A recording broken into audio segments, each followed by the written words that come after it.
Hey everybody, name's Bricky, if you're feeling fancy. I said I was gonna play more Mass Effect. I said I was gonna do it, and here I am, doing it. I finally finished up all of my challenges with the Turian Ghost, so now I'm gonna be moving on to the Geth Infiltrator. I think I need like 3 more extractions with the Geth Infiltrator and about 100 more rounds survived. 100 more rounds survived it's about 10 rounds each time. That's actually 11 rounds. So give or take, 10 more games. But if I can get those 2 things, I'm slowly working my way up to the last 3 challenges I need. So the Resurgence Pack, oh god, this map. Actually, this map was pretty good if I wanted a quick game. The Resurgence Pack, the Machine Mastery, and the Commando Mastery. And if you have no idea what those are, I don't entirely blame you. But long story short, it's just a bunch of different achievements that I need to get the Mega Achievement, which is, of course, the best of the best. And, of course, we get to fight Collectors. Fucking goody. My favorite. My favorite. They are not actually my favorite. I do not like these guys at all. Also, I'm very, very bad at understanding how to deal with them, because I'm just not good at the Geth Infiltrator. It has never been a particular character that I've been, I've never been good at them. And I don't know why. I think squishy characters have never been my forte in any game, and the Geth Infiltrator is also one of those that I'm just not too great at. Luckily for me, I have the Rieger Carbine, aka the Melt Gun. This thing just demolishes everybody. And then it turns them into big goo, which is half the fun. This did not work out well. Lucky for me, this game still has a population on, for some reason. If you're somebody who has Mass Effect 3 on your Xbox, I need you to stick around. I need you to jump on to this game and hop on with me, because there is not a huge amount of players left. More than I expected, but still not a huge amount of players. I mean, you can't really blame them. The game is a bit old at this point, and the multiplayer was, I think, kind of niche, but still really, really fun to me. But obviously, it's not goddamn Apex or Fortnite, But if you still got this thing on your Xbox 360, which, by the way, you can actually backwards compatibility, the Mass Effect trilogy. All 3 games are backwards compatible on the Xbox One. So if you have a 1, you could still download an old copy of Mass Effect 3 and jump on here. And goddamn am I happy that I was able to do that. Frame rate ain't that great, but I mean, it is an older game. Also, this guy is rolling around with the Alliance Infiltration Unit, and I think the M57 Falcon. Now, the Alliance Infiltration Unit's got Snap Freeze, which is easily one of the top most broken abilities in the entire game. But I'm just impressed that they're actually rolling around with like a Falcon and stuff. I'm surprised. Cool. God, Mass Effect 3 multiplayer was such an underrated thing.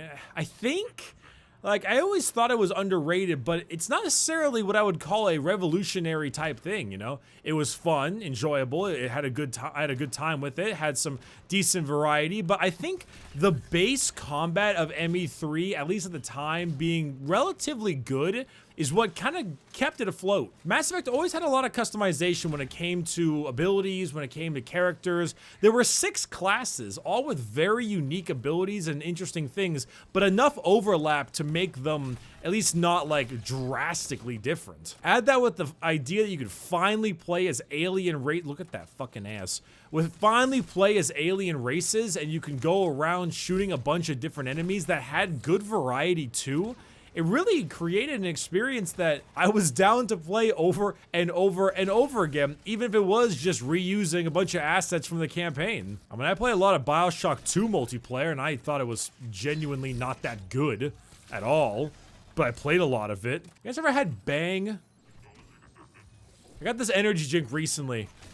Never tried it before. Kind of felt like trying out a new energy drink because I've never had any energy drinks that legitimately were good to me. I've tried Monster. Don't really like Monster unless it's white Monster Energy Ultra, but that is indeed for the memes. I tried Red Bull, good with alcohol, not too great on its own in my opinion. I've had a Rockstar before, not really my thing either. I don't know, energy drinks were never really my kind of cup of tea. And besides coffee, well, I mean, coffee isn't really an energy drink, but I do love myself coffee. I get so much coffee all the time, everywhere I go.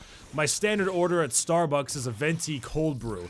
In fact, it's a venti cold brew, or whatever the large size cold brew is, pretty much everywhere I go. And 24 ounces of cold brew is not to be scoffed at. That's a lot of coffee. Oh God, the Praetorians here. These things are such a nightmare. Oh, Jesus. But yeah, no, I mean, this one's a black cherry and vanilla bang. It's okay. It tastes like what I thought it would taste like. It tastes like a really sugary, hyped up drink that's got a bit of condensation. No, not that. Carburation. A little bit carbureted. It's just,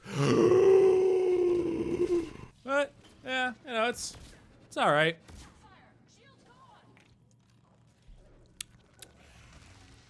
It's all right. I mean, it does taste good. It's just not blowing me away, you know? It feels so nice to be playing with somebody who knows what the hell they're doing, even if I don't.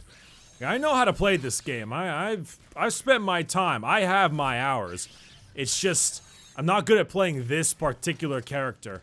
The Geth Infiltrator, as powerful as I know they were just never my kind of character. And sometimes playstyle will trump experience almost every time, like it did right there. Ow. I didn't even know what killed me. For me, my characters were always beefy boys. At least if they could be a beefy boy.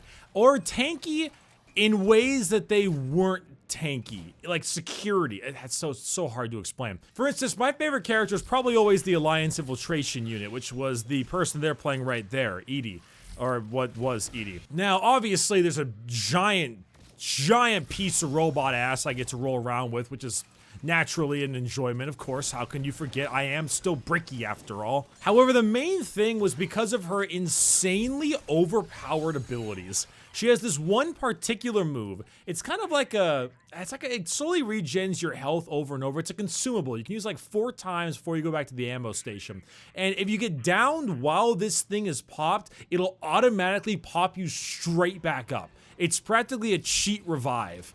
And that's the kind of quasi-tanky I was referring to. It's really useful, and not only that, but it also has a couple other things, if I recall. Like, I think it does give you the health regen, but I think you can spec it out to do certain things like weapon damage or something, or damage resistance. I think it's damage resistance. So tanky, while not being like a tank character. She also had this one particular ability with her tactical cloak, the thing I'm using right now. I think the Geth are really good with shotguns during their tactical cloak, or I'm not actually quite sure which one is good with shotguns. But the Turian Ghost I played in the last video, his was always assault rifles, which is why the Cerberus Harrier does so much damage. See, if you fire a weapon while decloaking, it gives you a little bit extra damage. And that's just something that's really, really useful. Oh god, they're down. Can I save them? Am I strong enough for this? I think I can do it. I gotta kill this collector before he does smacks them, though. There we go. Ah, come on, I had you. I'm not quite sure which one was which. Whether it was sniper rifles or assault rifles or whatever, but firing a weapon out of cloak increased your weapon damage, and it was super effective with something like an assault rifle. Now, naturally, the Turian Ghost would be like increased weapon damage from assault rifles for 2 seconds, because obviously your first shot in an assault rifle, especially a high fire rate one, isn't too beneficial. However, the Alliance Infiltration Units, you know, butt-bot over there, hers was shotguns. And there was one particular shotgun that I had really high level, it's something called the N7 Crusader. It wasn't really a shotgun. You remember the, was it a KB? The one shotgun from Call of Duty Black Ops 2. The one that fired that really accurate shot, more like a slug than anything, had insanely long range, really powerful, not a hipfire gun. Think of it like that, except times 10. Extremely long range and too accurate.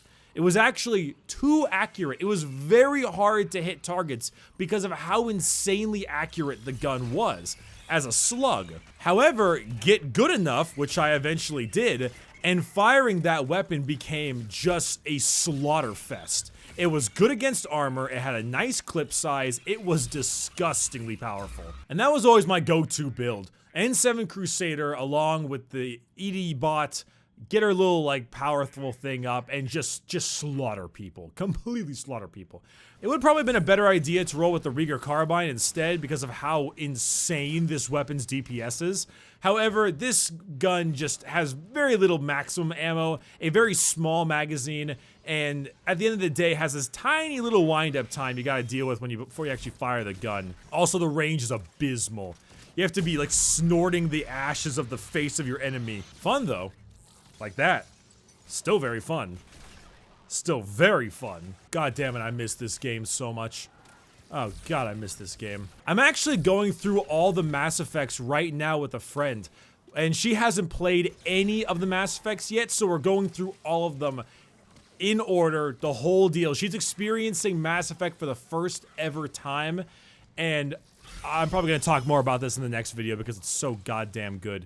But, oh jeez. I'm so excited. We just finished the suicide mission in Mass Effect 2, so it's gonna be solid. Anyway, I don't really got much else to discuss today. I hope you've all had a pretty solid day, you know, life treating you pretty well, and if it isn't, I mean, that's kind of half of what my job is here for. Holy shit, that was loud. What my job is here for, you know? So everyone, I'm Brick, you're beautiful boys and girls, and if you want to see the next video, you can go ahead and, or technically the last video, I guess, you can go ahead and look into the top left of your screen right now, all the way over there. I got a nice little video, I guess is the term, I don't know. Just, it's one of those end screen annotations, you know what I mean. And yeah, I'll see you later, bye-bye.